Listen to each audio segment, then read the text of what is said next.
सिलेबसमध्ये पुढचा मुद्दा आहे दिलेला शेती, कृषी अर्थव्यवस्था. आतापर्यंत पूर्व परीक्षेला होतं, मुख्य परीक्षेला PSI ST ASOला नव्हतं, आता त्याला पण आहे. भारतीय शेती आणि ग्रामीण विकास या हेडिंग खाली आता शेतीचा अभ्यास करायला लागणार आहे, म्हणजे सगळ्यांनाच शेती करायला लागणार आहे. आता पूर्व परीक्षा आणि मुख्य परीक्षा आपण पूर्वसाठी तयारी करतच होतो, आता मुख्यला समोर ठेवून पण आपल्याला तयारी करणं आवश्यक आहे. काय काय तयारी करणं अपेक्षित आहे? पहिला आहे कृषी क्षेत्राचा वाटा GDP मध्ये किती आणि रोजगारात किती. ही स्लाइड आपण वर पण बघितली. सेवा उद्योग आणि कृषी, तर कृषी क्षेत्राचा वाटा GDP मध्ये कमी आहे. 50-51 मध्ये जास्त होता, तो टप्प्याटप्प्याने कमी होत गेलेला आहे, पण त्याच्यावर अवलंबून असणाऱ्यांची संख्या खूप जास्त आहे. हा एक जो चेंज व्हायला पाहिजे होता, एक क्वालिटेटिव्ह चेंज व्हायला पाहिजे होता, तो काही झालेला नाही. तर याचं सूक्ष्म विश्लेषण आपल्याला थोडंसं करता आलं पाहिजे. याच्यावर अशा पद्धतीचे घटती प्रवृत्ती, वाढती प्रवृत्ती अशा पद्धतीचे प्रश्न विचारले गेलेले आहेत. तर हे उत्तर आपल्याला देता आले पाहिजे. तर ही स्लाइड जास्त बोलकी आहे, त्याच्यावरून आपल्याला प्रश्नाच्या उत्तरापर्यंत बऱ्यापैकी पोहोचता येतं. आणखी एक स्लाइड दाखवतो. जर GDPचा वृद्धी दर, क्षेत्रीय वृद्धी दर विचारात घेतला आपण, तर सेवा क्षेत्राचा वृद्धी दर बऱ्यापैकी जास्तच राहतो. उद्योग क्षेत्राचा वृद्धी दर मध्यम स्वरूपाचा राहतो आणि गेल्या दशकामध्ये मात्र कधी तर 2013-14 मध्ये तो मायनस पण झालेला होता. तर हा उद्योग क्षेत्राचा वृद्धी दर हा थोडासा मध्ये कुठेतरी राहतो, मात्र कृषी क्षेत्राचा वृद्धी दर हा जेवढा पाहिजे तेवढा राहत नाहीये. आपण 4% टार्गेट ठेवलेलं की कृषी क्षेत्राचा वृद्धी दर 4% राहायला पाहिजे, पण तो नेहमी आपल्याला अचीव करता येत नाही. त्यामुळे खाली त्याचा ॲरो खाली दाखवलेला आहे की कृषी क्षेत्राचा वृद्धी दर हा म्हणावी तितकी वृद्धी दाखवत नाही. फक्त कोविडचं एकमेव वर्ष असं होतं की 2020-21 मध्ये की कृषी क्षेत्राचा वृद्धी दर इतर कुठल्याही क्षेत्रापेक्षा चांगला आपल्याला बघायला मिळाला. वृद्धी दर त्याचा सकारात्मक होता, पण इतर वर्षामध्ये त्याचा वृद्धी दर म्हणावा तसा राहत नाहीये. तर अशा पद्धतीचे प्रश्न विचारले जातात. उदाहरणार्थ PSI कंबाईन पूर्व 2018ला विचारले. 1950-51 ते 2013-14 या काळामध्ये GDP मध्ये शेती क्षेत्राचा वाटा कोणती प्रवृत्ती दर्शवतो? तर घटती प्रवृत्ती दर्शवतो की 50-51 मध्ये GDP मध्ये शेती क्षेत्राचा वाटा जास्त होता आणि तो टप्प्याटप्प्याने कमी होत गेलेला आहे. तो कमी होत गेला आहे, चांगलं चित्र आहे. या प्रश्नात जे दिलंय की घटती प्रवृत्ती दर्शवतो, चांगलं आहे. पण कृषी क्षेत्रावर अवलंबून असणाऱ्यांची संख्या पण कमी झाली पाहिजे होती, ती काही झालेली नाहीये. तर अशा पद्धतीचं क्वालिटेटिव्ह आणि क्वांटिटेटिव्ह चेंजेस जे आहेत ते थोडेसे नोट डाऊन करून ठेवायला लागतील. मी जी पहिली स्लाइड दाखवली आता की उद्योग क्षेत्राचा, सेवा क्षेत्राचा आणि कृषी क्षेत्राचा किती वाटा आहे, याच्यावर सरळ सलग उद्योग या हेडिंग खाली किंवा सेवा या हेडिंग खाली प्रश्न विचारले गेलेले आहेत. त्यामुळे ती स्लाइड आणि त्याच्या संबंधित काही ताजे आकडे जर आपण गोळा करून ठेवले तर आपल्याला प्रश्नाच्या उत्तरापर्यंत पोहोचता येईल. काही योजना आहेत कृषी क्षेत्राच्या, तर त्या योजनांवर प्रश्न विचारले जातात. उदाहरणार्थ एक MIDH नावाची योजना, mission for integrated development of horticulture, 2014 मध्ये ही योजना सुरू झालेली होती आणि याच्या आधी काही योजना आणि काही मंडळं होती. उदाहरणार्थ कोकोनट डेव्हलपमेंट बोर्ड. तर अशा पद्धतीची मंडळं आणि इतर काही योजना या 2014 मध्ये सगळ्या विलीन करून एकच अम्ब्रेला स्कीम बनवण्यात आली, तिचं नाव आहे MIDH. आयोगाची पेपर 4 राज्यसेवेसाठी अत्यंत आवडती योजना होती, ज्याच्यावर खूप सारे प्रश्न आतापर्यंत विचारले गेलेले आहेत. तर असे जे प्रश्न त्याच्यावर विचारले गेले तसे आता इथे कंबाईनला आणि कंबाईन मेन्सला पण याच्यावर प्रश्न विचारले जातील. तर कृषी क्षेत्राच्या अशा काही ठराविक योजना आहेत. त्या योजना कोणत्या, त्या कधी सुरू झाल्या, त्यांचं लक्ष्य गट कोणता आहे आणि त्यांची उद्दिष्ट कोणती आहेत, अशा 4 कॉलममध्ये जर एक तक्ता आपण बनवून ठेवला आणि तुम्हाला जर कळत नसेल की कोणत्या योजना नेमक्या आहेत, तर ॲपमध्ये मी जी ब्लँक वर्कशीट सगळ्यांना ओपन टू ऑल अशी ओपन करता येते, ती एकदा ओपन करा. त्याच्यामध्ये मी कृषी क्षेत्राच्या काही योजनांचा एक तक्ता बनवून दिलेला आहे. तर फक्त मी नावं दिलेत अर्थातच योजनांची. तुम्हाला लिहायचं आहे पुढच्या कॉलममध्ये ती कधी कधी सुरू झाल्या, तिसऱ्या कॉलममध्ये लिहायचं आहे त्याचा लक्ष्य गट कोणता कोणता आहे आणि चौथ्या कॉलममध्ये लिहायचं आहे त्या योजनांची उद्दिष्ट कोणती आहेत. एक तक्ता बनवून ठेवला तर त्याच्यावर आधारित काही प्रश्न विचारला गेला तर तुम्हाला उत्तरापर्यंत पोहोचता येईल. उदाहरणार्थ PSI कंबाईन पूर्व 2020ला पूर्व परीक्षेला ओरिएंट ठेवून एक प्रश्न विचारला गेला होता की राष्ट्रीय कृषी विकास योजना कोणत्या पंचवार्षिक योजना काळात सुरू झाली, तर 11व्या योजना होती. MIDH मी आता जी स्लाइड दाखवली, mission for integrated development of horticulture, ती 12व्या पंचवार्षिक योजना काळात सुरू झाली. बरोबर आहे, 2014 मध्ये ती सुरू झाली होती. आणि एक नॅशनल फूड सिक्युरिटी मिशन नावाचं राष्ट्रीय अन्न सुरक्षा उपक्रम अशी एक योजना 2007-8 मध्ये सुरू झाली होती. तर 2009-10 मध्ये सुरू झाली असं विधान दिल्यामुळे ते विधान चुकतं आणि अ आणि ब विधानं बरोबर आहेत. कोणतं चूक आहे विचारलं तर क विधान चूक आहे. तिसरा ऑप्शन आपल्याला योग्य पर्याय 3 आपल्याला निवडणं आवश्यक होतं. आणखी काही योजना जसं आपण पुढे सरकतो की उत्पादन वाढवणाऱ्या योजना, सिंचनाच्या योजना किंवा यांत्रिकीकरणाच्या योजना, तर अशी काही योजनांची यादी आहे. ती यादी एकदा सगळी नोट डाऊन करून ठेवा. उदाहरणार्थ सिंचनाची एक योजना आहे, प्रधानमंत्री कृषी सिंचाई योजना नावाची, ठीक आहे, किंवा एक ॲक्सिलरेटेड इरिगेशन बेनिफिट प्रोग्राम नावाची एक योजना आहे किंवा कमांड एरिया डेव्हलपमेंट प्रोग्राम आहे. अशा काही सिंचनाशी संबंधित योजना, त्या योजनांची पण एक यादी तुम्ही बनवून ठेवणं अपेक्षित आहे. सिंचाई में निवेश में एकरूपता लाना ह्या योजनेचा उद्देश आहे की सिंचन आणि विशेषतः सूक्ष्म सिंचनावर काम करायचं आहे. त्यामुळे ही जी काही योजना प्रधानमंत्री कृषी सिंचाई योजना, तिचा मोटोचे हर खेत को पाणी, जसं प्रधानमंत्री ग्राम सडक योजनेचा उद्देश आहे प्रत्येक गावापर्यंत रस्ता, तसं याचा उद्देश आहे प्रत्येक शेतापर्यंत पाणी घेऊन जायचं आणि तो पाणीच नाही घेऊन जायचं, त्यातला प्रत्येक थेंब अन थेंब हा व्यवस्थित वापरायचा आहे आणि त्याच्यापासून खूप जास्त पीक घ्यायचं आहे. आणखी एक मोठं आहे योजनेचा मोर क्रॉप पर ड्रॉप, म्हणजे प्रत्येक थेंबामागे अधिकाधिक उत्पादन घ्यायचं आहे. तर अशा पद्धतीच्या काही योजना त्या कधी सुरू झाल्या, त्यांचा उद्देश काय, त्यांचे मोटो काय आहेत, ते जर तुम्ही गोळा करून ठेवले तर आपल्याला बऱ्यापैकी उत्तरापर्यंत पोहोचता येतं. MPSC मेन्स पेपर 4 2020ला एक प्रश्न विचारला गेला होता. आता अशा पद्धतीचे प्रश्न तुम्हाला मुख्य परीक्षेला तुम्हाला फेस करावे लागणार आहेत.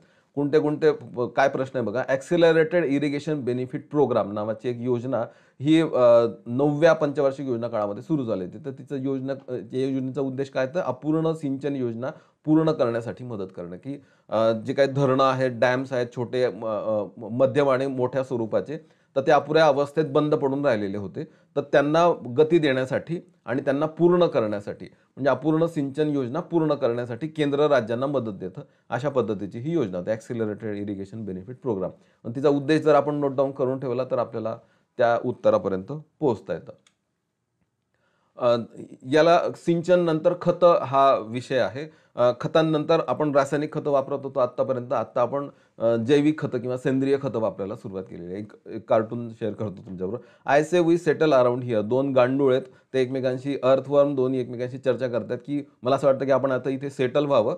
There is no chemical after taste to the soil. इथल्या मातीला केमिकल फर्टिलायझरची चव नाहीये. Must be an organic farmer. इथला शेती करणारा जो शेतकरी आहे तो सेंद्रिय शेती करणारा असावा, आपण इथे राहूया. तर अशा पद्धतीचं सेंद्रिय खत, गांडूळ खत किंवा इतर जे काही आयाम आहेत ते थोडेसे आपल्याला थोडे नोट डाऊन करून ठेवायला लागतील. काही राज्यांची यादी सलग सर्व परीक्षांना विचारली गेली. उदाहरणार्थ सिक्कीम याला सेंद्रिय शेतीचा दर्जा देण्यात आलेला, किंवा लक्षद्वीप हे सेंद्रिय शेतीचा दर्जा प्राप्त करणारा केंद्रशासित प्रदेश झालेला आहे.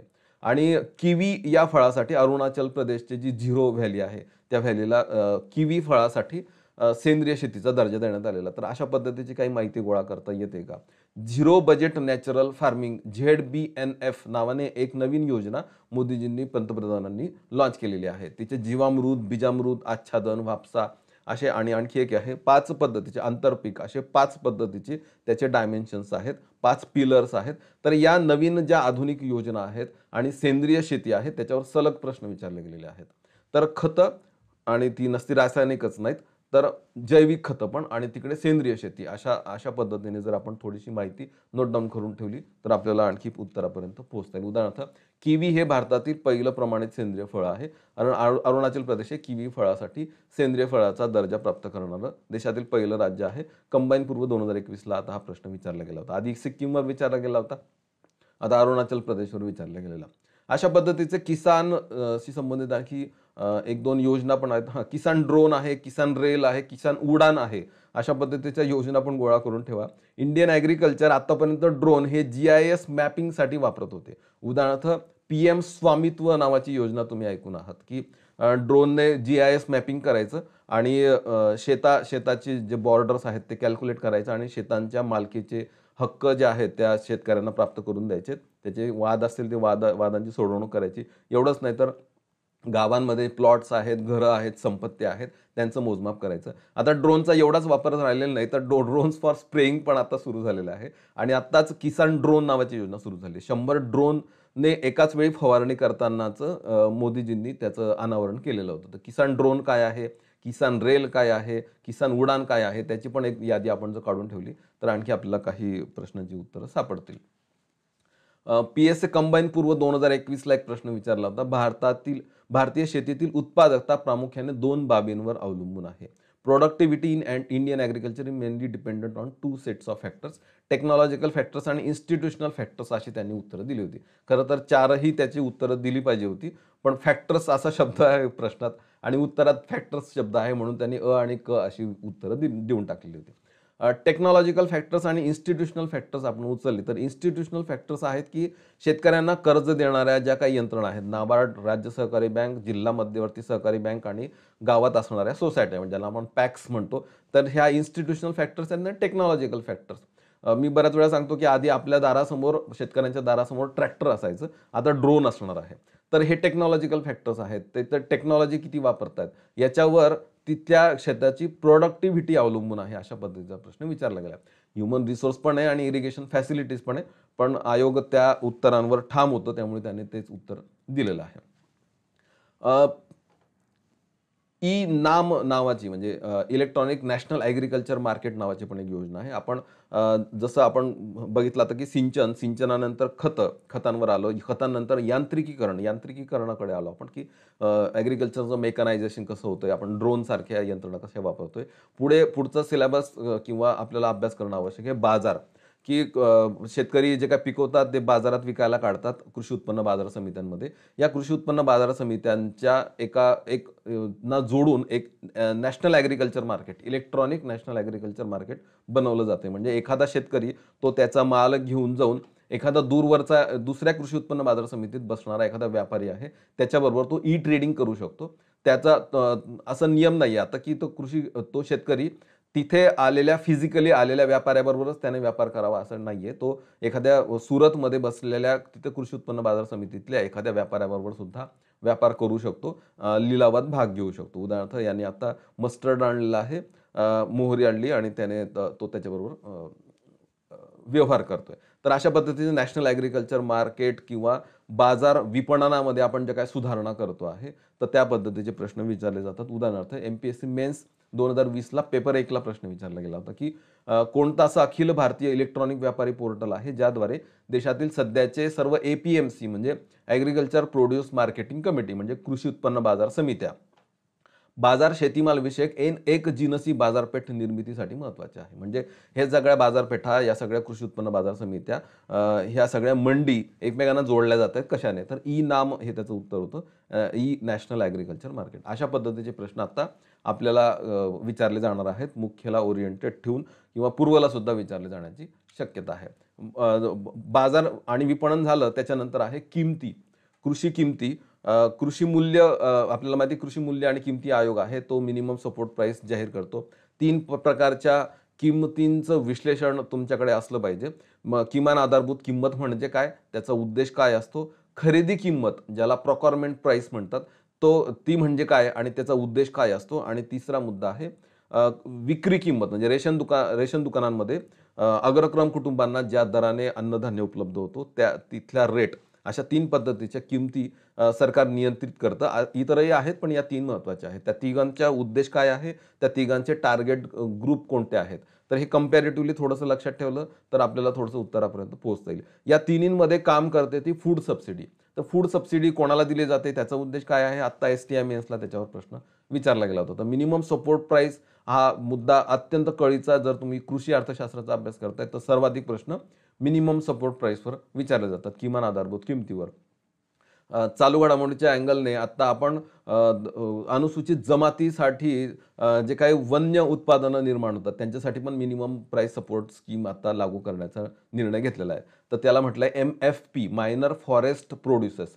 म्हणजे जंगलात जे काही वन्य उत्पादनं गोळा करतात अनुसूचित जमातीत असणारी लोक, उदाहरणार्थ चिरोंजी किंवा वाईल्ड हनी किंवा तेंदूपत्ता अशा पद्धतीने, किंवा मध, डिंक, इतर सगळं काही जे काही वन्य उत्पादनं आहेत त्यांना सुद्धा किमान आधारभूत किंमत जाहीर करावी आणि त्यांना सुद्धा या योजनेचा लाभ मिळवून द्यावा, अशा पद्धतीची MSP for MFP, minimum price support scheme for minor forest producers, अशा पद्धतीची योजना आता सुरू झालेली आहे. राज्यांनी ती राबवायची आहे, केंद्र राज्यांना त्यासाठी आर्थिक मदत करणार. अशा पद्धतीची याच्या आधी फलोत्पादनासाठी सुद्धा केंद्र पुरस्कृत राज्यांना मदत करणारी अशी मिनिमम सपोर्ट प्राइस स्कीम सुद्धा लागू आहे. तर याचा अर्थ काय होतो, या योजनेचा उद्देश काय आहे, अशा पद्धतीचे प्रश्न, उदाहरणार्थ एमपीएससी मेन्स पेपर 4 2021ला प्रश्न विचारला गेलेला, अशा पद्धतीचे प्रश्न आता आपल्याला कंबाईन मुख्याला विचारले जाणार आहेत. किमान आधारभूत किमतीची हमी देऊन उत्पादकांचे संरक्षण आणि विमा काढणं हे कृषी किंमत धोरणाचा उद्देश आहे. येस, की उत्पादक म्हणजे शेतकऱ्यांना किमान आधारभूत किंमत जाहीर करून शेतकऱ्यांना त्यांना मिळणाऱ्या मोबदल्याचं संरक्षण त्यांना आपोआप मिळत असतं. आणि वाढीच्या उद्दिष्टानुसार विविध पिकांचं अपेक्षित उत्पादन करणं. जर सरकारला वाटत असेल की यावर्षी गव्हाचं उत्पादन कमी होण्याची शक्यता आहे आणि गव्हाचं उत्पादन वाढलं पाहिजे असं सरकारला वाटत असेल, तर सरकार गव्हाच्या किमान आधारभूत किमतीमध्ये वाढ करतं. ती वाढ केली की शेतकऱ्यांना प्रोत्साहन मिळतं आणि शेतकरी गव्हाची लागवड करतात. दोन्ही विधानं याच्यातली बरोबर आहेत. तिसरा ऑप्शन बरोबर आहे. तर मी तिन्ही किमती तुम्हाला सांगितल्या. त्या तिन्ही किमती काय आहेत, त्यांचा उद्देश काय आहे, त्यांचा टार्गेट ग्रुप कोणता आहे, तर हे आपल्याला त्याची माहिती असली पाहिजे. इतर काही आपण किंमत धोरणानंतर वित्त आणि विमाकडे जातो. वित्त शेतकऱ्यांना मिळणारा फायनान्स आणि विमा त्यांचा उतरवला जाणारा त्यांचा म्हणजे त्यांच्या पिकांचा उतरवला जाणारा विमा.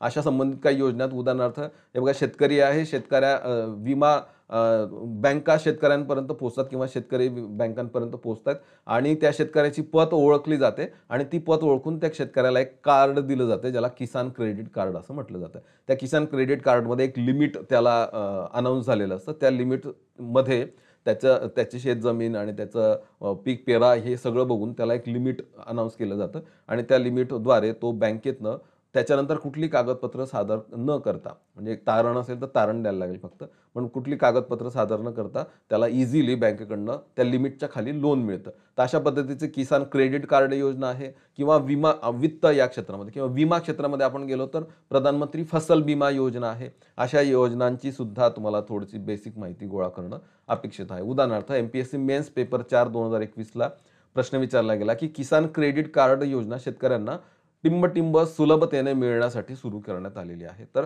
अल्प मुदतीचा पतपुरवठा करण्यासाठी किसान क्रेडिट कार्डने अल्प मुदतीचं कर्ज मिळत असतं. पण त्याच्यामध्ये एक इन्व्हेस्टमेंट क्रेडिट नावाचा एक दीर्घ मुदतीचा पतपुरवठा देणारा पण एक फॅक्टर आहे. तो या प्रश्नामध्ये थोडासा दुर्लक्षित झालेला आहे. पण त्याच्यामध्ये जेवढे काय एक 10-11 त्यांनी या योजनेमध्ये 10-11 प्रकारची कर्ज दिली जातात. त्यातली सगळी 10च्या 10 जी कर्ज आहेत, तर ती लघु मुदतीची आहेत. एकच फॅक्टर असा आहे, की जो इन्व्हेस्टमेंट क्रेडिट नावाने ओळखला जातो, तो दीर्घ मुदतीचा. पण मग सगळीच कशात आली? मग अल्प मुदतीची म्हणून तिसरा ऑप्शन आपल्याला त्याच्यातला निवडणं अपेक्षित होतं. तर वित्त आणि विम्याच्या काही योजना आहेत. या योजना आतापर्यंत मेन्स पेपर 4ला विचारल्या जात होत्या. आपल्याला आता सिलेबसला आलेला आहे. अशा पद्धतीचे प्रश्न आपल्याला विचारले जातील आणि या पहिल्या 5 महिन्यामध्येच या योजनांचा अभ्यास करणं अपेक्षित आहे, जेणेकरून पूर्वला सुद्धा तुम्हाला त्याचा फायदा होणार. याच्यातले शेवटचे 2 मुद्दे आहेत. एक मुद्दा आहे आता लँड रिफॉर्म्स म्हणजे जमीन सुधारणा. इंग्रज होते. इंग्रज असताना आपल्याकडे जमीनदारी पद्धतीचा विकास झालेला आणि मोठमोठाले जमीनदार सोडून गेले ते आपल्याला आणि या जमीनदारांच्या नावाने मोठमोठ्या शेतजमिनी होत्या. कुळ शेतकरी राहून गेलेले ज्यांना टेनंट्स म्हणतात, की ते टेनन्सी फार्मर्स म्हणून ओळखले जात होते, की ते कुळ शेतकरी म्हणून शेतांमध्ये राबत होते. त्यांना कुठल्याही शेतीचा मालकी हक्क मिळत नव्हता. शेतमजुरांचे प्रश्न वेगळे होते आणि इतरही प्रश्न जे लँड रिफॉर्म्स या सदनामध्ये येतात. मग आपण जमीनदारी, रयतवारी, महालवारी या पद्धतींचं उच्चाटन करण्याचा कसा प्रयत्न केला आणि शेतकऱ्यांना शेत जमिनींचे मालक बनवण्याचा कसा प्रयत्न केला. अशा जमीन सुधारणा हा पण एक प्रॉमिनंट टॉपिक आहे आणि त्याच्यावर ऑलरेडी प्रश्न विचारले जात होते. उदाहरणार्थ एसटीआय पूर्व 2016चा एक प्रश्न आहे, की कायमधारा पद्धत, महालवारी पद्धत आणि रयतवारी पद्धत ही लागू करण्याशी संबंधित कोणते कोणते इंग्रज अधिकारी आहेत. अशा जोड्या लावा पद्धतीचे प्रश्न आधीच पूर्व परीक्षेमध्ये विचारले गेलेले आहेत 2016 मध्ये. त्याच्यानंतर कंबाईनला पण विचारले गेलेले आहेत आणि मेन्सला सुद्धा विचारले गेलेले आहेत. तर अशा पद्धतीचे लँड रिफॉर्म्स हा खूप प्रॉमिनंट टॉपिक आहे ज्याच्यावर प्रश्न विचारले जातात. तर लँड रिफॉर्म्स करून ठेवा आणि शेवटचा मुद्दा कृषी क्षेत्राचा आहे हरित क्रांती. पहिली हरित क्रांती, दुसरी हरित क्रांती, या हरित क्रांतीचं फळ काय मिळालेलं आहे, या हरित क्रांतीला जोड देणाऱ्या विविध योजना त्या सिंचनापासनं तर बियाण्यांपर्यंत येऊन पोहोचतात. त्या योजनांची माहिती नॉर्मन बोरलॉग किंवा एम.एस. स्वामीनाथन किंवा सी. सुब्रमण्यम कृषी मंत्री होते, इंदिरा गांधी पंतप्रधान होत्या आणि त्यांच्या काळामध्ये ही जी काही आपण प्रगती बघितलेली आहे आणि नंतर आपण आता 2000च्या दशकामध्ये नंतर दुसरी हरित क्रांती कशासाठी करतोय, त्याचा भाग असणारा एक इंद्रधनुषी क्रांती, की लाल क्रांती, पीत क्रांती, करडी क्रांती याच्याशी संबंधित कोणती कोणती पिकं आहेत. तर ही एक बेसिक माहिती सुद्धा आपल्याला असणं अपेक्षित आहे. उदाहरणार्थ पीएसए कंबाईन पूर्व 2020ला पूर्वचा सिलेबस म्हणून प्रश्न विचारला गेला होता. हरित क्रांतीनंतर टिंब हे सर्वात जास्त उत्पादन वाढ दर्शवणारे प्रमुख अन्नधान्य पीक आहे. ते दर हेक्टरी का एकूण हे विधान स्पष्ट केलेलं नव्हतं, पण त्यांनी गहू हे उत्तर दिलेलं आहे. तर गहू हे उत्तर आपण आता गृहीत धरूया. हरित क्रांतीनंतर गहू हे सर्वात जास्त उत्पादन वाढ दर्शवणारं प्रमुख अन्नधान्य पीक आहे. म्हणजे हरित क्रांती, त्याची फळं आणि त्याच्याशी संबंधित एक हाय इल्ड सीड्स प्रोग्राम नावाचा HYVP, हाय इल्डिंग व्हरायटीज प्रोग्राम नावाची एक योजना आहे, ज्याच्यामध्ये आपण 5 प्रकारची पिकं होती त्याची संकरित बियाणांचा वापर करायला आपण सुरुवात केली होती. ती योजना काय आहे हे पण थोडंसं आपल्याला बेसिक माहिती असणं अपेक्षित आहे. आणि या सगळ्यांची समरी करणारं नवीन सरकारने असं ठरवलं की 2022-23 या वर्षामध्ये शेतकऱ्यांचं उत्पन्न दुप्पट करायचं. शेतकऱ्यांचं उत्पन्न दुप्पट करण्यासाठी गेल्या 4-5 वर्षामध्ये सरकारने विविध योजना आणल्या.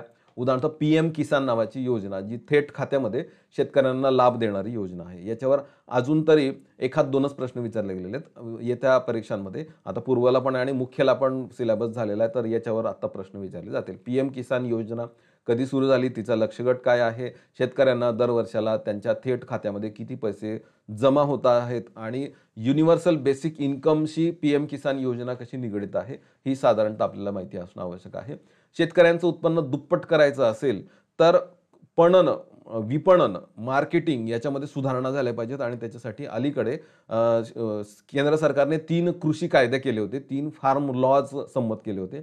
पण प्रचंड विरोधामुळे ते लॉज नंतर बाद पण करण्यात आलेले. तर ते 3 कायदे नेमके काय होते, तर त्याची माहिती तुम्हाला असली पाहिजे. या 3 कायद्यांचा जर व्यवस्थित अभ्यास केला तर कृषी क्षेत्राच्या सगळ्या प्रश्नांचं आणि त्याच्यावरच्या उपायांची चर्चा तुम्हाला करता येऊ शकते आणि कृषी अर्थशास्त्र नेमकं काय आहे त्याची माहिती तुम्हाला लाभू शकते. तर 3 कायदे कोणते होते, ते बाद झाले, त्यांची पण माहिती आपल्याला असली पाहिजे.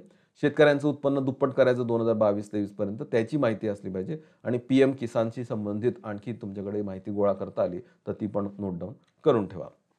तर कृषी क्षेत्र, कृषी अर्थशास्त्र एक मोठा प्रॉमिनंट टॉपिक आहे. मेन्सला याच्यावर आता प्रश्न विचारले जाणार आहेत. शेती पूर्व परीक्षेला, शेती मुख्य परीक्षेला सुद्धा, शेतीला लागून ग्रामीण विकास पण आहे. तर इथे कृषी क्षेत्राला लागून असणारा ग्रामीण विकास असं जरी अपेक्षित असलं तरी ग्रामीण विकासाशी इतर काही योजना आहेत, ज्या योजना मी भाग 2 शी रिलेटेड याच व्हिडिओमध्ये पुढच्या काही मुद्द्यांमध्ये सांगणार आहे. तर प्रकरण 10 दिलेलं आहे मी कृषी आणि याच्यामध्ये मी आत्ता जी चर्चा केली त्या सर्व प्रश्नांची उत्तरं तुम्हाला मिळतील आणि 23, 24, 25 असे टॉपिक आहेत माझ्या या कोर्समध्ये. त्यातला 24वा जो टॉपिक आहे डेव्हलपमेंट ऑफ ॲग्रिकल्चर सेक्टर, याच्यामध्ये एक 14 ते 15 व्हिडिओज मी त्याच्यामध्ये अपलोड केलेले आहेत आणि संपूर्ण कृषी क्षेत्राचं विश्लेषण करण्याचं आणि संपूर्ण कृषी अर्थशास्त्र या 3 कायद्यांच्या भोवती कसं फिरत होतं आणि या कायद्यांचा उद्देश काय होता नेमका आणि त्यानं काय अचीव करायचं होतं, तर हे सगळं उत्तमरित्या एक्सप्लेन करण्याचा मी प्रयत्न केलेला आहे आणि ॲग्रिकल्चर रिफॉर्म्स पण सांगितलेले आहेत की 91 नंतर कसे बदल होत गेलेले आहेत, WTO आणि कृषी क्षेत्राचा कसा संबंध आहे, ते पण मी विश्लेषण करण्याचा प्रयत्न केलेला आहे. तर मी आत्ता जे मुद्दे सांगितले ते तुम्ही केलेले आहेत का, तर टिक करून ठेवा आणि तुम्ही जसं करत जाल तसं टिक करत जा. भारतीय कृषी क्षेत्राचा अभ्यास करायचा आहे. भारतीय कृषी क्षेत्र याच्यामध्ये अलीकडे पण आणखी काही प्रश्न विचारले गेलेत की भारताचा जगामध्ये या पिकांमध्ये पहिला क्रमांक, म्हणजे उदाहरणार्थ ताग उत्पादनात पहिला क्रमांक, मग साखर उत्पादनात कितवा आहे, किंवा या संबंधित की कृषी क्षेत्र आणि कृषी क्षेत्रावर आधारित उद्योग, तर त्याच्यावर भारताचा क्रमांक किती लागतो हे माहिती पाहिजे. भारतीय कृषी क्षेत्र याच्यामध्ये परत भारतातल्या कृषी क्षेत्राचा GDP मध्ये आणि रोजगारामध्ये किती वाटा, मी आता जे सांगितलं तुम्हाला ते. कृषी नियोजन, पंचवार्षिक योजना काळांमध्ये कृषी नियोजनाचं तत्व काय राहिलेलं, कृषी उत्पादनाचे काही आकडे आहेत, ते आकडे पण थोडेसे करायला लागतात आपल्याला. उदाहरणार्थ भुईमुग उत्पादन सर्वाधिक कोणत्या राज्यात आहे, तांदळाचं उत्पादन दर हेक्टरी कोणत्या राज्यात आहे, अशा पद्धतीची बेसिक माहिती आपल्याला गोळा करून ठेवायला लागते. सिंचन, खतं, बियाणं, मृदा आणि जलसंवर्धन, यांत्रिकीकरण, जिथे मी तुम्हाला आता PM किसान ड्रोन नावाची योजना सांगितली. बाजार आणि विपणन, जिथे मी तुम्हाला नाम नावाची योजना सांगितली. किंमत धोरण, ज्याच्यामध्ये मी तुम्हाला किमान आधारभूत किंमत आता सांगितलं. वित्त, जिथे मी किसान क्रेडिट कार्ड योजना सांगितली. विमा, जिथे प्रधानमंत्री फसल विमा योजना. जमीन सुधारणा, उदाहरणार्थ जमीनदारी पद्धत आपण कशी काढून टाकली. 2 हरित क्रांत्या, काही कृषी संस्था आहेत त्यांची एक बेसिक माहिती आपल्याला थोडीशी गोळा करून ठेवायला लागते. उदाहरणार्थ फूड कॉर्पोरेशन ऑफ इंडिया, याच्यावर सलग राज्यसेवा मुख्याला प्रश्न विचारले जात होते. तर याच्या सकट 3 कृषी कायदे यांची माहिती तुमच्याकडे असणं अपेक्षित आहे पूर्व आणि मुख्य दोनही प्रकारच्या परीक्षांसाठी. सिलेबसमध्ये पुढचा मुद्दा घेऊया आणि तो फक्त आणि फक्त मुख्य परीक्षेसाठी आहे. तो आहे सहकार चळवळ. Cooperative movement. आत्ताच्या पहिल्या 5 महिन्यांमध्ये याचा अभ्यास करण्याची आवश्यकता नाहीये, पण याचा अभ्यास आपल्याला सहकारी बँका या सदरामध्ये थोडा बँकिंगमध्ये थोडा करायला लागतो. म्हणून माझा सल्ला राहील की पहिल्या 5 महिन्यामध्ये किमान याची 2 रीडिंग करा, पण खूप डीप अभ्यास करताना मात्र नंतरच्या 4 महिन्यामध्येच त्याचा अभ्यास करायचा आहे. तर सहकार चळवळ याच्यामध्ये काय काय अभ्यास करणं अपेक्षित आहे ते आपण घेऊया. एक 3 तज्ञ आहेत. उदाहरणार्थ एक रॉबर्ट ओवेन, ज्याला सहकार चळवळीचा प्रणेता म्हटलं जातं. तर रॉबर्ट ओवेनचं चित्र आहे. रॉबर्ट ओवेन याने ब्रिटनमध्ये एक 2-3 जे काही क्रांत्या झालेल्या आहेत, तर त्याच्यामागे रॉबर्ट ओवेनची प्रेरणा आपल्याला दिसते. उदाहरणार्थ तिथे उटोपियन सोशलिस्ट मूव्हमेंट याच्यामागे रॉबर्ट ओवेनची प्रेरणा आपल्याला दिसते. ब्रिटनमध्ये एज्युकेशनमधल्या असणाऱ्या मूव्हमेंट, शिक्षण क्षेत्रामध्ये सुद्धा चळवळ उभी राहिलेली आणि सगळ्यात महत्त्वाचं म्हणजे सहकार चळवळ पण उभी राहिलेली. या पद्धतीने आणखी एक शूल डेलिज नावाचा पण एक तज्ञ होऊन गेलेला आहे युरोपमध्ये आणि रायफेझन नावाचा पण एक तज्ञ होऊन गेलेला आहे युरोपमध्ये. तर या 3 विविध सहकाराशी संबंधित असणाऱ्या तज्ञांनी काय काय सांगितलेलं आणि त्याचा प्रभाव जगभर आणि विशेषतः भारतामध्ये त्या काळामध्ये कसा झालेला, तर याचा एक सहसंबंध आपल्याला सुरुवातीला जोडायला लागतो. त्याच्यानंतर सहकार संस्था त्यांचं वर्गीकरण आपल्याला थोडंसं माहिती करून घ्यायला लागतं, की सहकारी संस्थांचे 4 प्रकार कोणते आहेत, ते प्रकार सुद्धा आपल्याला थोडे माहिती असणं आवश्यक आहे. सहकाराची तत्व ही राज्यसेवा पेपर 4च्या सिलेबसमध्ये डिफाईन केलेली होती त्यांनी, की सहकाराची जुनी तत्व कोणती आणि सहकाराची नवीन तत्व कोणती आहेत. तर एक 7 प्रकारची नवीन तत्व आहेत. त्या सहकाराच्या 7 तत्वांची एक यादी तुम्हाला गोळा करून ठेवायला लागेल आणि ती पाठ करून ठेवली. ती कशी पाठ करायची तर त्याची काही चित्र पण मी पुस्तकात दिलेली आहेत. त्या चित्रांच्या माध्यमातून ती 7 तत्व आपल्याला लक्षात पण ठेवता येतात आणि त्याच्यावर आतापर्यंत आयोग पेपर 4ला प्रश्न विचारत होतं. आता आपल्याला इथे सहकार चळवळ आल्यामुळे काय नाही, ते 7 तत्व आपल्याला करायचे आहेत. ती कोणी सांगितली, कधी लागू झालेली, कोणी लागू केलेली याची एक बेसिक माहिती जर आपण गोळा करून ठेवली तर आपल्याला उत्तरापर्यंत पोहोचता येतं. उदाहरणार्थ एमपीएससी मेन्स पेपर 4 2020ला प्रश्न विचारला गेला होता. 1995 सालच्या आंतरराष्ट्रीय सहकारी संघटनेने टिंब हे सहकाराचं नवीन तत्व म्हणून स्वीकारलं नाही. याच्यापैकी कोणतं असं तत्व आहे की ते त्यानं स्वीकारलं नाही? ते एक लिमिटेड इंटरेस्ट ऑन कॅपिटल, हे भांडवलावर मर्यादित व्याज नावाचं एक तत्व होतं. ते त्यानं स्वीकारलेलं नाहीये. ते बाजूला ठेवून दिलं त्यांनी. ते जुनं तत्व आहे आणि नवीन तत्वामध्ये म्हणून त्याला त्यांनी बाजूला ठेवलं. तर कोणतं होतं याच्यापैकी असं त्यांनी विचारलं. तर जुनी तत्व कोणती त्यांची एक यादी आहे. मधली तत्व कोणती त्यांची एक यादी आहे आणि नवीन तत्व कोणती त्यांची एक यादी आहे. ती यादी आपण जर एकदा नोट डाऊन करून ठेवली, तुम्हाला खूप अडचण येत असेल तर मी ज्या ब्लँक वर्कशीट आहेत त्याच्यामध्ये सुद्धा त्यांची यादी देण्याचा प्रयत्न केलेला आहे. तर ती एक यादी तुम्ही गोळा करून ठेवली, त्याच्यावर आपल्याला प्रश्न विचारला जाऊ शकतो. त्याच्यानंतर भारतातली सहकार चळवळ आणि महाराष्ट्रातली सहकार चळवळ असे 2 मुद्दे जुन्या सिलेबसला आपल्याला दिलेले होते. तर तशा पद्धतीने आपल्याला अभ्यास करता येईल. उदाहरणार्थ भारतातली सहकार चळवळ जर आपल्याला शोधायची असेल तर आपल्याला सुरुवात करायला लागते 1904 पासून. इथे एक सुरत डिस्ट्रिक्ट कोऑपरेटिव्ह बँक नावाची बँक दिलेली आहे. तिचा एक शेअर सर्टिफिकेटचा एक जुना फोटो मी दिलेला आहे आणि ही बँक एक लिमिटेड बँक आहे. लिमिटेड म्हणजे काय आणि ही लिमिटेड बँक स्थापन झालेली आहे. त्याच्या खाली लिहिलेलं आहे आणि जे खाली लिहिलं ना ते मी झूम आउट करून दाखवलं इथे. Registered under the cooperative societies act 1904. 1904 मध्ये आपण एक सहकारी पतसंस्था कायदा केलेला होता आणि त्या कायद्यान्वये सहकारी संस्थांची निर्मिती आपल्याकडे झालेली आहे. जसं मी आता सांगितलं की तिकडे रायफेझन, डेलिज किंवा आता मी रॉबर्ट ओवेन यांची नावं सांगितली, तर त्या तशा पद्धतीच्या संस्था भारतात पण स्थापन व्हायला सुरुवात झाली आणि यांना गती मिळालेली 1904 नंतर, कारण 1904ला केंद्राने कायदा केलेला होता आणि तो होता सहकारी पतसंस्था कायदा. त्याला नंतर मग 1912 मध्ये सुद्धा आणखी एक कायदा करण्यात आला होता, सहकारी कायदा. या अशा पद्धतीचे प्रश्न आत्ता पण काही परीक्षांना विचारले गेलेले होते. थोडे आन्सर कीमध्ये त्याच्यात पण चेंजेस झालेले होते. उदाहरणार्थ एक प्रश्न घेऊ आपण. एमपीएससी मेन्स पेपर 4 2012चा प्रश्न आहे. खालीलपैकी कोणती वर्षे सहकार कायद्याशी संबंधित आहेत? 1904, 1912, क आणि ड. तर तिसरा ऑप्शन याच्यातलं निवडणं अपेक्षित होतं. म्हणजे सहकारी चळवळ भारतातली अशा पद्धतीचं आपल्याला सिलेबस मी परत 3 मुद्दे सांगतो. एक तर सहकाराची व्याख्या आणि सहकाराची तत्वे, भारतातली सहकारी चळवळ त्याच्यावर हा प्रश्न आहे आणि तिसरा मुद्दा आहे महाराष्ट्रातली सहकार चळवळ. उदाहरणार्थ महाराष्ट्रामध्ये आपण महाराष्ट्र कोऑपरेटिव्ह सोसायटी ॲक्ट 1960 संमत केलेला आहे. तर हा कायदा संमत केलेला त्याच्या मागची पार्श्वभूमी भारत आणि महाराष्ट्रातल्या सहकारी चळवळीशी संबंधित विविध समित्या, त्या समित्यांच्या शिफारशी आणि थोडी आत्ता अलीकडे झालेली घटना दुरुस्ती आणि त्या घटना दुरुस्तीला दिलेलं आव्हान उच्च न्यायालयामध्ये. तर त्या संबंधित थोडी माहिती तुम्हाला पॉलिटीला पण लागणार आहे, इथे पण तुम्हाला ती माहिती असणं अपेक्षित आहे. या 1960च्या सहकारी संस्था कायद्यामध्ये आपण काही महाराष्ट्रात काही दुरुस्त्या केलेल्या आहेत, ती पण थोडी माहिती आपल्याला घ्यायला लागेल. सहकारी संस्थांचं रचना कशी आहे, त्याच्यामध्ये कोणत्या-कोणत्या मी जे आत्ता सांगितलं, की 4 गट त्याच्यामध्ये येतात. सहकारी संस्थांचे 4 प्रकार आहेत. ते 4 प्रकार कोणते आणि त्याच्याशी संबंधित असणारा तक्ता महाराष्ट्राच्या आर्थिक पाहणी अहवालामध्ये दिलेला आहे. तर तो पण एक तक्ता तुम्हाला एक ओव्हरलूक करायला लागेल. पण हे सगळं खूप डिटेल करायचं आहे तुम्हाला मेन्ससाठी. आता एक प्रायमरी तुम्हाला थोडंसं वाचून ठेवायला लागेल. म्हणजे तुम्हाला पूर्व परीक्षेसाठी सहकार जरी नसलं, तरी तुम्हाला 1904चा 1912चा कायदा एवढी बेसिक माहिती मात्र असलीच पाहिजे.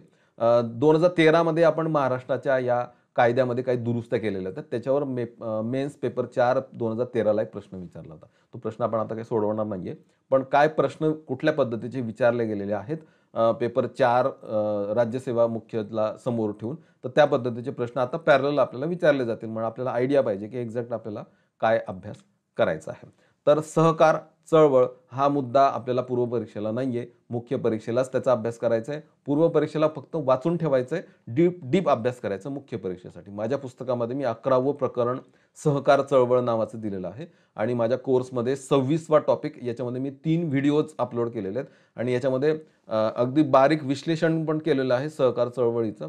सहकार हे भांडवलशाही आणि समाजवादी अर्थव्यवस्थांमध्ये यांना जोडणारा दुवा कसा आहे, किंवा कंपनी, भागीदारी संस्था यांच्यामध्ये सुद्धा सर्वश्रेष्ठ या सहकारी संस्था कशा आहेत यांची पण चर्चा केलेली आहे. तर ही बेसिक माहिती तुम्हाला असली पाहिजे. तर काय काय 3 मुद्दे आहेत मी परत सांगतो तुम्हाला, की सहकार चळवळीमध्ये सहकाराची संकल्पना, त्याची व्याख्या, सहकाराची व्याख्या काही तज्ज्ञांनी कशा-कशा केलेल्या आहेत त्याच्यावर पण आता प्रश्न विचारले गेलेले आहेत. सहकाराची तत्व, जी नवीन 7 तत्व आहेत, भारतातील सहकार चळवळ, महाराष्ट्रातील सहकार चळवळ, हे तुमचे झाले आहेत का? जर पूर्व परीक्षा झाली असेल तर चेक करा. मुख्य परीक्षेमध्येच तुम्हाला त्याचा अभ्यास करायचा आहे. कंबाईन पूर्व आणि आता मुख्य पण या दोनही परीक्षांना आणखी एक कॉमन असणारा मुद्दा आहे उद्योग, इंडस्ट्री. पहिला मुद्दा याच्यामध्ये आपल्याला अभ्यास करायला लागतो तो आहे इंडेक्स ऑफ इंडस्ट्रियल प्रोडक्शन. उद्योगांची कामगिरी मोजणारा हा निर्देशांक आहे. हा वाढत असेल तर समजायचं की उत्पादन वाढतं आहे आणि विशेषतः उद्योग क्षेत्रातलं उत्पादन वाढतंय. IIP त्याचे डायमेन्शन्स कोणते-कोणते आहेत, त्याच्यात कोणत्या-कोणत्या वस्तू मोजल्या जातात, त्यांना किती-किती भारांश आहे आणि IIPचा वृद्धी दर कसा राहिलेला आहे, त्याचं बेस इयर कसं राहिलेलं आहे, याबद्दल आपल्याला प्राथमिक माहिती गोळा करायला लागेल. उदाहरणार्थ 2013-14 मध्ये -0.1% असा वृद्धी दर होता IIPचा, म्हणजे मायनसमध्ये गेलो होतो आपण. म्हणून 2014 मध्ये नवीन सरकार जे निवडून आलेलं मे महिन्यामध्ये, त्याने लगेच मेक इन इंडिया सारख्या योजना सुरू केलेल्या, की कृषी उद्योग क्षेत्राचा वृद्धी दर हा ऋणात्मक वरनं धनात्मक जावा. तर अशा पद्धतीची बेसिक माहिती आपल्याला गोळा करून ठेवायला लागेल. उदाहरणार्थ STI पूर्व 2016ला प्रश्न विचारलेला, की IIP जो इंडेक्स ऑफ इंडस्ट्रियल प्रोडक्शन आहे, त्याचं बेस इयर कोणतं आहे? तर तेव्हा उत्तर द्यायचं होतं 2004-5, कारण जुना प्रश्न होता.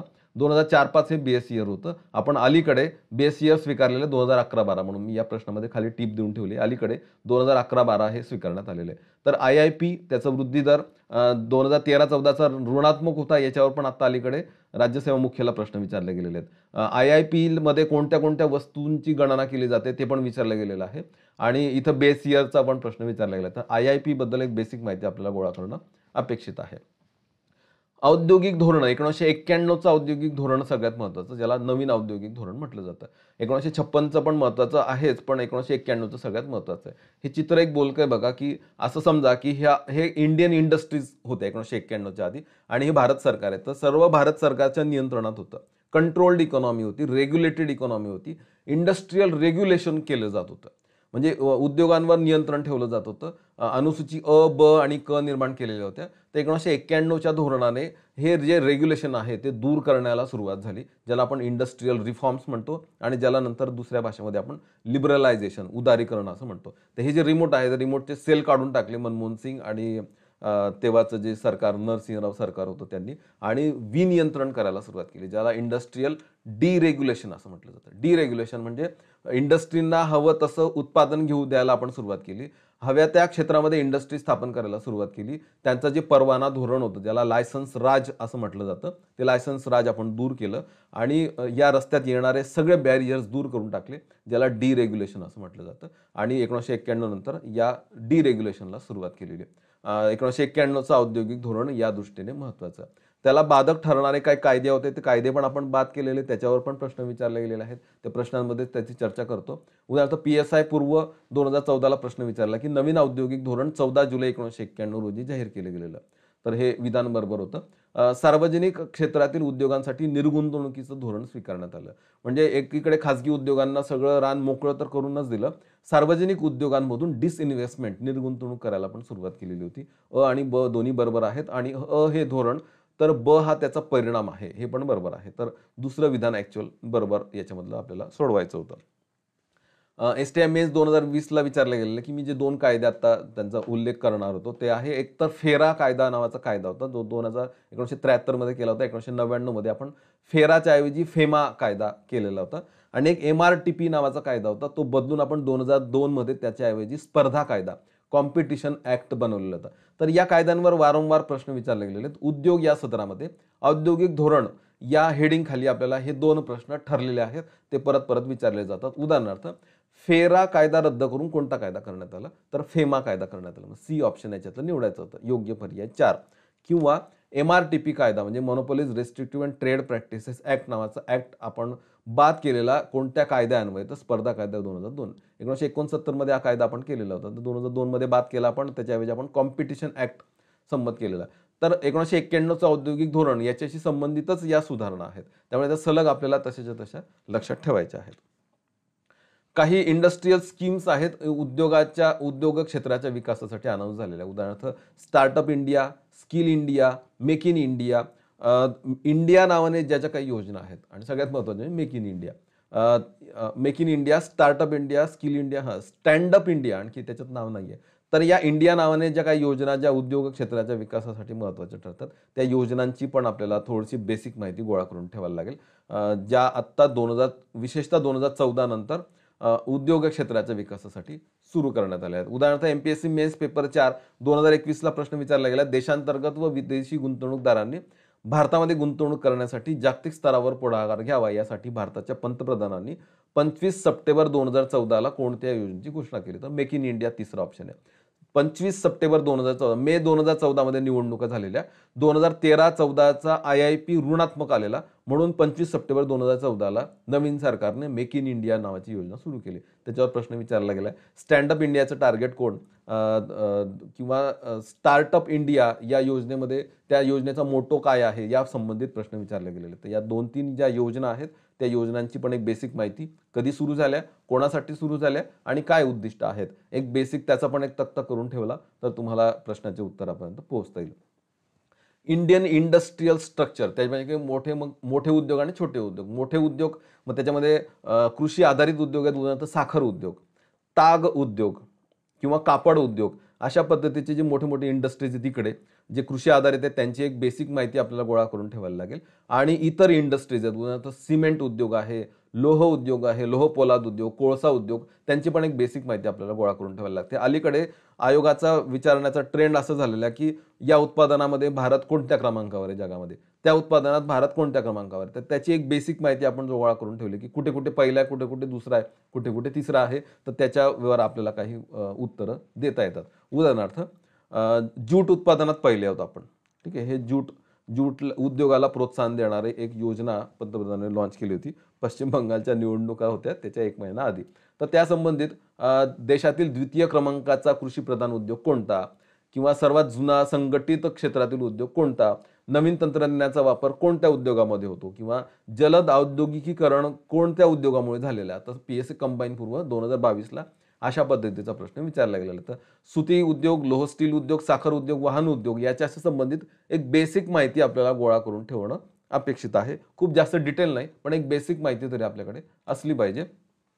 महारत्न, नवरत्न अशा पद्धतीची पण एक याद्या बनवून ठेवा, जी ऑलरेडी पुस्तकात दिलेलीच आहेत. उदाहरणार्थ, आत्ता आपण पॉवर फायनान्स कॉर्पोरेशन लिमिटेड याला आत्ता नुकतंच आपण महारत्नाचा दर्जा दिलेला आहे, त्यामुळे महारत्नाची संख्या आता 11 झालेली आहे. तर PFC ही महारत्न दर्जा, उदाहरणार्थ STI-MENS 2016ला महारत्न ही संकल्पना कार्यान्वित केलेली. तर आत्ता एवढ्यामध्ये कोण अशी कंपनी आहे जिला महारत्नाचा दर्जा देण्यात आलेला, तर तो प्रश्न 2016चा, आणि तेव्हा हिंदुस्तान पेट्रोलियम HPला तेव्हा त्यांनी महारत्नाचा दर्जा दिला होता. मग आता PFCला दिलेला आहे. अशा पद्धतीची एक बेसिक माहिती थोडीशी आपल्याला मोठ्या उद्योगांच्या बाबतीत गोळा करून ठेवायला लागेल. एवढंच नाही तर लघु उद्योगांची पण एक टार्गेट आपल्याला ठेवायला लागेल, कारण राज्यसेवा पेपर 4ला लघु उद्योगांवर खूप सारे प्रश्न विचारले जात होते.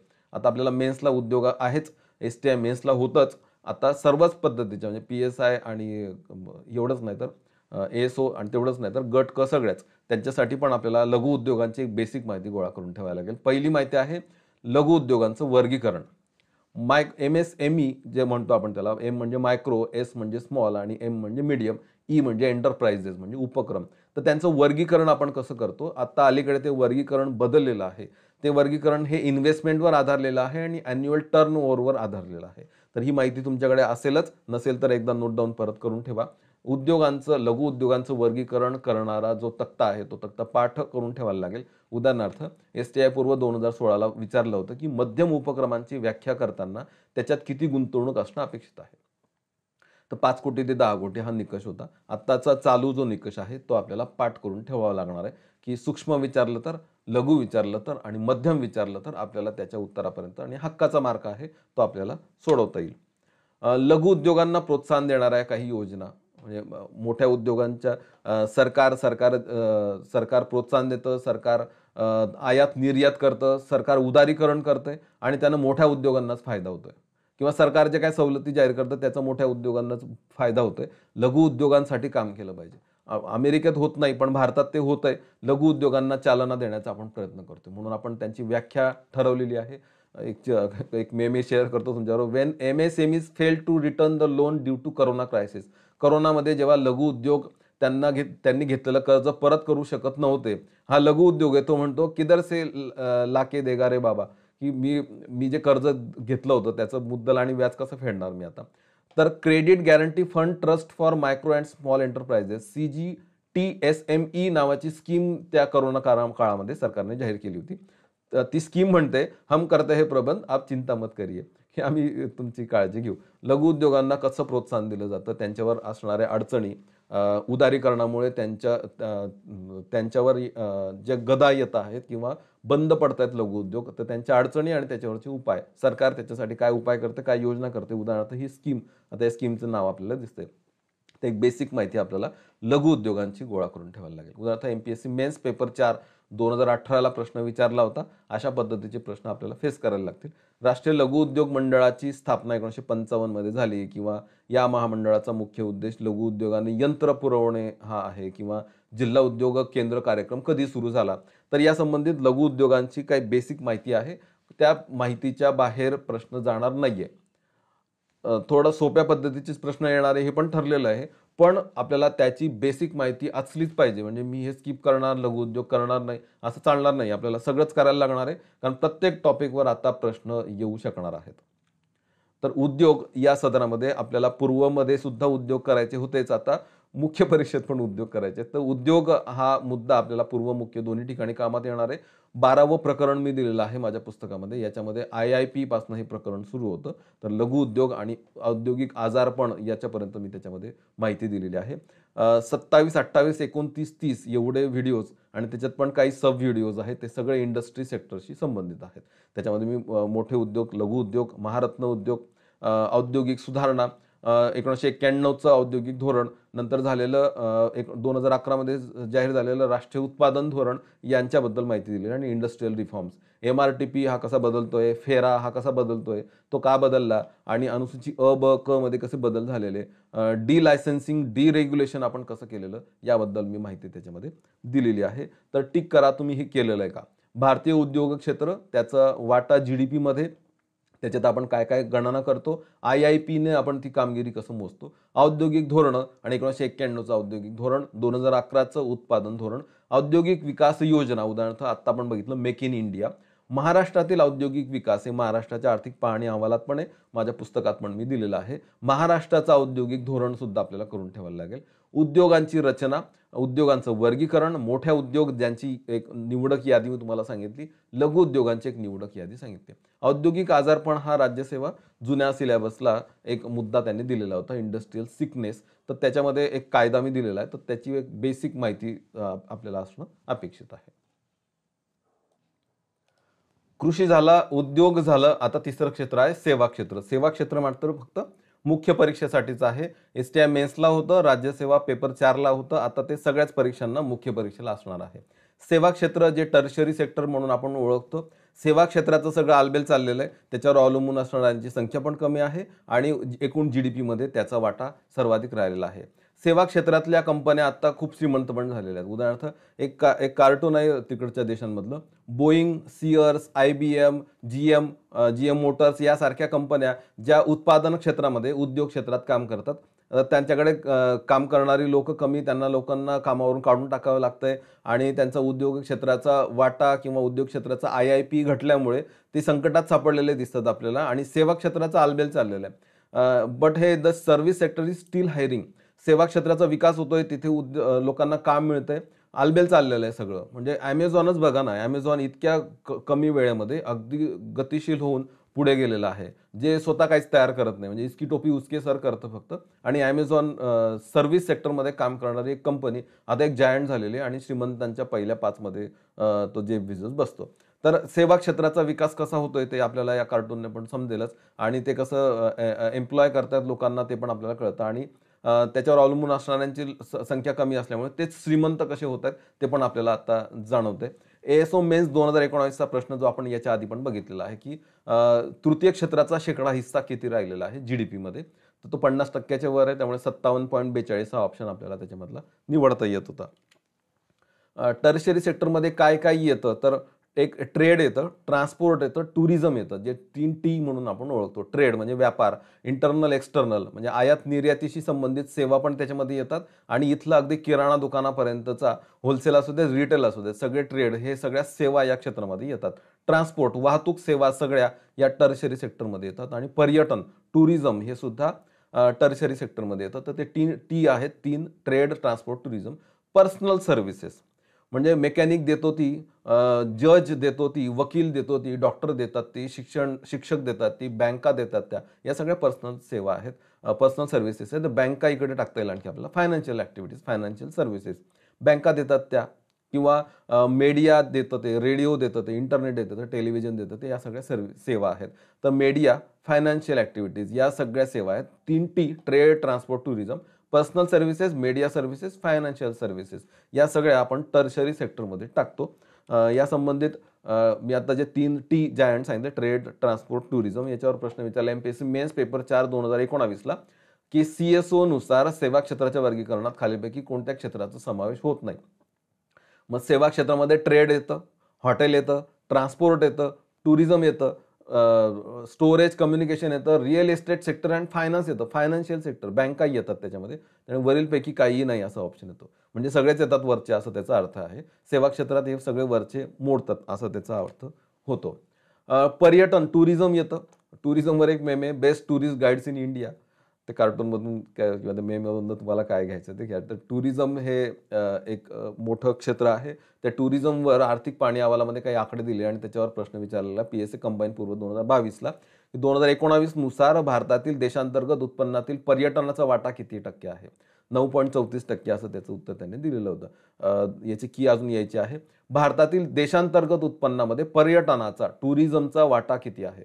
9.34%चं योग्य पर्याय 4 निवडणं अपेक्षित होतं. पर्यटन झालं, बंदर सेवा झाली, ज्याला शिपिंग असं म्हटलं जातं. STI मेन्स 2016ला विचारलं गेलं. हे सेवा क्षेत्रातले टॉपिक्स आहेत. बंदर सेवा किंवा भारतातील बंदरांची एकूण धारण क्षमता किती मिलियन टन आहे असा प्रश्न विचारला गेला. तर 1425 मिलियन टन असा एक पर्टिक्युलर आकडा आहे आणि 1100 ते 1500च्या दरम्यान कुठेतरी नेहमी राहतो. कधी आता कोरोना काळात कमी झाला होता, नंतर परत वाढलेला आहे. तर बंदरांची एकूण धारण क्षमता किती, मोठ्या बंदरांची किती, या संबंधित काही आकडे आपल्याला गोळा करून ठेवायला लागतात. BPO सर्व्हिसेस या पण त्याच्यामध्ये येतील. एक मेमे शेअर करतो. ॲट BPO इंटरव्ह्यू द्यायला गेलाय तो. Yes sir. म्हणतो can you talk in British accent, म्हणजे तुम्ही ब्रिटिश जसं बोलतात तसं इंग्लिश बोलू शकतात का? दुगना लगान देना पडेगा असं बोलतो ते, काय से समथिंग. तो असलं इंग्लिश बोलतो. तर BPO services, business process outsourcing या पण सेवा आहेत. त्या सेवा भारतामध्ये त्याचा कसा विकास होतो वगैरे वगैरे ते पण एक आपल्याला बेसिक माहिती असणं आवश्यक आहे. MPSC मेन्स पेपर 4 2015ला विचारले. BPO सेवा या टिंबटिंब सेवांच्या उपघटक आहेत. तर माहिती आणि तंत्रज्ञान याच्याशी संबंधित ही सेवा आहेत. या सेवा सर्वाधिक आपण कोणाला आयात करतो, कोणाला निर्यात करतो, असे पण प्रश्न विचारले गेलेले आहेत. ते एक 4-5 सेवांची यादी आहे. त्याच्या संबंधित एक 2-3 पानांची 2-3 पानांचंच प्रकरण पण आहे पुस्तकामध्ये. तेवढी एक बेसिक माहिती आपण गोळा करून ठेवली. सेवांच्या व्यापारामध्ये भारताचा क्रमांक किती लागतो, सेवांची निर्यात कशी राहिलेली आहे, या बाबतीत एक बेसिक माहिती पण आपल्याला गोळा करून ठेवायला लागते. तर सेवा क्षेत्र हे फक्त आणि फक्त मुख्य परीक्षेसाठी एक बेसिक माहिती आता वाचून ठेवा. नंतरच्या 4 महिन्यातच त्याचा अभ्यास करायचा आहे. सेवा क्षेत्र प्रकरण 13 मी त्याच्यासाठी दिलेलं आहे. छोटंच प्रकरण आहे आणि 30.4 हा टॉपिक आहे सेवा क्षेत्राच्या संबंधित असणारा व्हिडिओ. तर काय काय करणं अपेक्षित आहे, भारतीय सेवा क्षेत्र, त्याचा वाटा कसा राहिलेला आहे वगैरे वगैरे, त्याच्यावर अवलंबून असणाऱ्यांची संख्या आणि कसं सेवा क्षेत्र श्रीमंत होत जाते त्याचा एक बेसिक माहिती आणि विविध सेवा, मी आता तुम्हाला सांगितलं BPO सेवापासून पर्यटन सेवांपर्यंत. तर एक बेसिक माहिती, त्याची एक खूप पर्टिक्युलर माहिती आणि मोस्टली याच्याशी संबंधित काही माहिती ही भारताच्या आर्थिक पाहणी अहवालात पण उपलब्ध असते. तर तिथनं पण काही आकडे उचलले जातात, त्याच्यावर प्रश्न विचारले गेलेले आहेत. तर ते पण थोडेसे वाचायला लागतील, ते सरावाने जमणार. सिलेबसमध्ये पुढचा मुद्दा आहे पायाभूत सुविधा, जो फक्त मुख्य परीक्षेला दिलेला आहे. राज्यसेवा मुख्य पेपर 4ला जुना सिलेबसमध्ये तो होताच, STI मेन्सला पण होता, पण आता तो सर्वच परीक्षांना आता मुख्य परीक्षेला असणार आहे. आणि जरी मुख्य परीक्षेला तो फक्त आहे, पूर्व परीक्षेत त्याचा उल्लेख नाहीये, तरी पण त्याच्यावर चालू घडामोडीच्या अँगलने पूर्व परीक्षेत पण प्रश्न विचारले गेलेले आहेत. काही उदाहरणं तुम्हाला सांगतो, म्हणजे आपल्याला ते आता मुख्यला जरी असलं तरी पूर्वला एक बेसिक का होईना एक 2-3 रीडिंग आपण त्या मुद्द्याचे केले पाहिजेत. मुख्यला मग तर आपल्याला नंतर तो व्यवस्थित करायचाच आहे. पायाभूत सुविधा विकास याच्यामध्ये काय काय अभ्यास करणं अपेक्षित आहे. पहिलं तर पायाभूत सुविधांची बेसिक माहिती, त्यांचं वर्गीकरण कसं केलं जातं. एक जोक येतो, वाचूया आपण. पिरामिडचं बांधकाम चालू आहे, ठीक आहे, आणि हे बोलतात एकमेकांशी, not only do we honour our furrow. आपला जो फॅरो, आपला जो राजा आहे, त्यातला फक्त आपण ऑनर करतो एवढंच नाही, but they say it has also created 50,000 new jobs. पण त्यानं 50,000 लोकांना काम मिळालं, त्याचं काय? मला वाटतं अशाच पद्धतीचं आत्ता पण चाललेलं आहे. पायाभूत सुविधा बांधल्या जात आहेत, प्रचंड पायाभूत सुविधांचा विकास होतोय आणि त्यानं लोकांना काम मिळतंय, लोकांना रोजगार मिळतोय. सरकार जोरात सांगतंय की एवढ्या लोकांना काम मिळालं, एवढी प्रचंड गुंतवणूक त्याच्यामध्ये झालेली, एवढे रस्ते, एवढे रेल्वे उभारले गेले वगैरे वगैरे. पण त्यानं कोणाचं भलं होतंय हे आता मला वाटतं या कार्टूनने तर चांगलं समजणार आहे की फॅरोचं भलं होतंय ना रे, ते लोकांना कामाला लावतायत सगळे. तर श्रीमंतांचं भलं होतं जेव्हा पायाभूत सुविधा उभारल्या जातात, म्हणजे लांब लांब रस्ते आणि गुळगुळीत रस्ते आणि रेल्वे आणि विमान वाहतूक सेवा हे सगळं उभारलं गेलं की आपला जसा फायदा होतो ना, तसं आपल्यापेक्षा उद्योगपतींचा, श्रीमंतांनाच त्याचा जास्त फायदा होत असतो. कारण त्यांना त्यांचा बनवलेला माल हा भारतभर डिस्ट्रीब्यूट करायचा आहे. त्यांनी बनवलेला त्यांचा माल हा विदेशात त्यांना पाठवायचा आहे. म्हणून पायाभूत सुविधांचा मदत ही ॲक्च्युअली श्रीमंतांनाच होत असते. उदाहरणार्थ एक प्रश्नच आहे सरकारचाच, म्हणजे आयोगानेच विचारलेला, STI मेन्स 2020ला, भारतातील पायाभूत सुविधांचा विकास केवळ शहरांच्या बाजूने झुकणारा आहे, एवढंच नव्हे तर तो टिंब बाजूनेही झुकणारा आहे, तर तो श्रीमंतांच्या बाजूने झुकणार आहे. म्हणजे ग्रामीण भागात पोहोचले का, ग्रामीण भागात पायाभूत सुविधा निर्माण झाल्या का, आणि म्हणजे याचा पूर्ण एक विचार केला पाहिजे. तर श्रीमंतांच्या बाजूने झुकणारा याबद्दल STI मेन्सला अगणित प्रश्न विचारले गेले आहेत, राज्यसेवा मुख्यला पण विचारले गेलेले आहेत. मला वाटतं हे कार्टून ते आणखी उत्तमरित्या आपल्याला समजून सांगू शकतं. काही योजना आहेत पायाभूत सुविधांशी संबंधित, रस्त्यांच्या, रेल्वेच्या वगैरे वगैरे, त्यांची पण एक बेसिक माहिती आपल्याला गोळा करून ठेवायला लागेल. आता PMBJP नावाची योजना आहे, भारतमाला नावाची योजना आहे. PSC कंबाईन पूर्व 2017ला भारतमाला योजनेवर प्रश्न विचारला गेला होता. तर त्याच्यामध्ये काय काय येतं आहे, कधी सुरू झाला, कोणते रस्ते कसे उभारले जात आहेत, त्याचे घटक कोणते, त्या घटकांवर आत्ता प्रश्न विचारला गेलेला होता राज्यसेवा मुख्यला. किती किलोमीटरचे लांबीचे रस्ते आणि कुठे कुठे, म्हणजे सागर किनारी उभारले जात आहेत का, काही जे कॉरिडॉर्स आहेत ते कॉरिडॉर्सना जोडण्यासाठी उभारले जात आहेत का, याबद्दल एक बेसिक माहिती होईना आपल्याला आत्ता गोळा करून ठेवणं आवश्यक आहे. आणि विशेष म्हणजे पूर्वला पायाभूत सुविधा नसूनही पूर्वला हा प्रश्न विचारला गेलेला आहे, त्यामुळे आपल्याला ते आता थोडंसं वाचून ठेवायला लागणार. रस्त्यांच्या समस्या हा जुन्या सिलेबसमध्ये दिलेला मुद्दा आहे. समस्या आता तुम्ही आम्ही फेस करतोय आणि त्या समस्या फेस करताना आपण आपल्या तोंडून काय निघतं तर ते मुद्दा मी ते लिहिलेलं नाहीये, पण या समस्या आहेत, त्या समस्यांवर प्रश्न विचारला जातो. उदाहरणार्थ STI मेन्स 2020ला विचारले, रस्ते वाहतुकीच्या मुख्य समस्या कोणत्या आहेत. तर रस्ते विकासाची मंद गती, निकृष्ट दर्जा, विषम वितरण, म्हणजे शहरी भागांमध्ये गुळगुळीत रस्ते आणि ग्रामीण भागात रस्तेच नाहीत, हाय कॉस्ट ऑफ ट्रान्सपोर्ट, वाहतुकीला खूप खर्च येतोय आणि टोल नाके आपल्याला फेस करायला लागतात. सगळंच वरीलपैकी सर्व या रस्ते वाहतुकीच्या समस्या आहेत. तर रस्ते म्हटलं की रस्त्यांशी संबंधित योजना, रस्त्यांचा विकास, महामार्गांची लांबी किती आहे, राज्यमार्ग त्यांची लांबी आणि जिल्हा आणि इतर जे रस्ते आहेत त्यांची आत्ता लांबी किती आहे. साधारणतः एवढी बेसिक माहिती थोडीशी आपल्याला गोळा करून ठेवायला आहे. रस्ते संबंधित काही बॉम्बे योजना, नागपूर योजना अशा काही पद्धतीच्या योजना पण आहेत. त्यांची पण आपल्याला थोडीशी माहिती गोळा करून ठेवणं आवश्यक आहे. आणि रस्ते वाहतुकीच्या समस्या ते आपण कसे सॉल्व्ह करतोय आणि काही मुद्दे मग भूगोलामध्ये जातात. मग तर महामार्ग या क्रमांकाचा, तो क्रमांकाचा, इथनं सुरू झाला, तिथनं सुरू झाला. याबद्दल एक बेसिक माहिती आपल्याला गोळा करून ठेवायला लागेल. पुढचा मुद्दा railway. Indian railways 4th largest freight carrier in the world किंवा लांबीच्या दृष्टीने पण 4थी आहे. तर या पद्धतीचे प्रश्न आता आयोग खूपच विचारायला लागला, की याच्यात आपला पहिला नंबर आहे का, दुसरा नंबर आहे का, तिसरा आहे का, चौथा आहे वगैरे वगैरे. तर एक बेसिक माहिती आहे, ती मी पुस्तकात हायलाइट पण करून ठेवलेली आहे. तुम्ही अभ्यास करताना हे सगळे पायाभूत सुविधा मांडून त्याच्या खाली मांडून ठेवा, की या बाबतीत भारताचा कुठला कुठला क्रमांक लागतो. तर सरासरी त्याच्यावर प्रश्न विचारले गेलेले आहेत. याच्यात भारताचा तर पहिलाच क्रमांक लागतो. क्राईम्स अगेन्स्ट वुमन, रेल्वेमध्ये महिलांवर अत्याचार, रेल्वेमध्ये चोरी, रेल्वेमध्ये ओव्हर क्राऊडिंग, आपल्या ज्या पॅन्ट्री कार आहेत ते किती अशुद्ध आणि तिथे किती अगदी उंदीर आपल्याला सापडतात आणि जो मेन पॅसेंजर आहे तोच दुर्लक्षित राहतो. रेल्वेवर चढून लोक जात आहेत आणि तुफान गर्दी, या सगळे प्रॉब्लेम्स आहेत. याच्या बाबतीत पहिला क्रमांक आहे, मला वाटतं याच्यावर पण प्रश्न विचारायला पाहिजे. कंबाईन पूर्व 2022ला प्रश्न विचारलाय. मुंबई बंदर आणि कापूस उत्पादन करणारे विभाग 1847 मध्ये यांना जोडणारी रेल्वे सुरू करावी अशी मागणी कोणी केली? कोणी ब्राईट नावाचा कोणी तज्ञ इंग्रज अधिकारी होऊन गेला. त्याच्यावर आता पीएसआय कंबाईन पूर्व 2022ला प्रश्न विचारला होता. तर प्रश्न मला माहित नाही कंटिन्यू राहील की नाही, पण अशा पद्धतीचे प्रश्न थोडेसे रेल्वेवर विचारले गेले किंवा एसटीएम मेन्स 2021ला विचारला, की भारतीय रेल्वेचा जगामध्ये मार्गाच्या लांबीनुसार इतका आणि मालवाहतुकीनुसार इतका क्रमांक लागतो. तर चौथा आहे त्याचं उत्तर होतं, की मार्गाच्या लांबीनुसार पण चौथा आणि मालवाहतुकीनुसार पण चौथा. इथे एक अंडरलाईन राहिलेली आहे. तर चौथा क्रमांक असं त्यांनी ऑप्शन दिलेला होता. तर मी आता सांगितलं ना तुम्हाला, की क्रमांक किती लागतो हे पण थोडंसं नोट डाऊन करून ठेवायला लागेल. रस्ते झालं, रेल्वे झालं, बंदरं किंवा वाहतूक, जलवाहतूक, अंतर्गत जलवाहतूक, सागरी जलवाहतूक. तर बंदरं आहेत, मोठी बंदरं, छोटी बंदरं, मोठी बंदरं त्यांची यादी आणि त्या संबंधित त्यांची नावं, त्या नावांमध्ये अलीकडे काही बदल झालेले आहेत. त्यांचं खाजगीकरणाची प्रक्रिया सुरू झालेली आहे. त्या सगळ्यांना एक अदानी नाव लागणार आहे भविष्यामध्ये. ही पण एक थोडी बेसिक माहिती गोळा करून ठेवा. उदाहरणार्थ पीएसए कंबाईन पूर्व 2022ला विचारले, खालीपैकी एक भारताच्या पश्चिम किनारपट्टीवरचं बंदर आहे.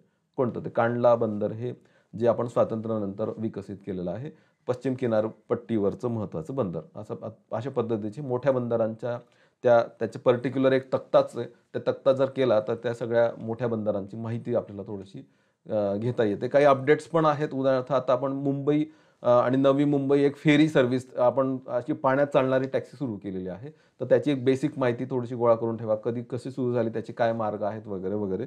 किंवा आता गंगा नदीवर पण आपण जो काही अंतर्गत जलमार्ग आहे त्याच्यावर पण आपण एक गंगा व्होयाजर आपण एक सुरू केलेलं आहे.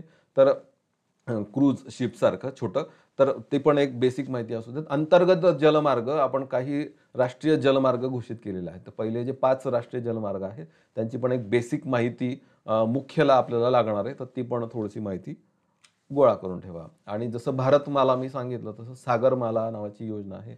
Port modernisation, port connectivity, port led industrialisation आणि कोस्टल कम्युनिटी डेव्हलपमेंट किंवा कोस्टल पार्क्स डेव्हलपमेंटशी संबंधित. उदाहरणार्थ सागरमाला योजनेवर एसटीएम मेन्स 2020ला आता प्रश्न विचारला गेला होता, की सागरमाला विकास कंपनी मर्यादित वगैरे वगैरे आणि तिचं जे पीपीपी तत्व आहे, पब्लिक प्रायव्हेट पार्टनरशिप, त्याच्याशी संबंधित. जलमार्ग झालं. आता वायुमार्ग. ठीक आहे. एक सुंदर कार्टून आहे जे जुन्या काळात रेखाटलेलं होतं आणि नवीन काळाच्या एका योजनेसाठी ते अत्यंत लागू होतं.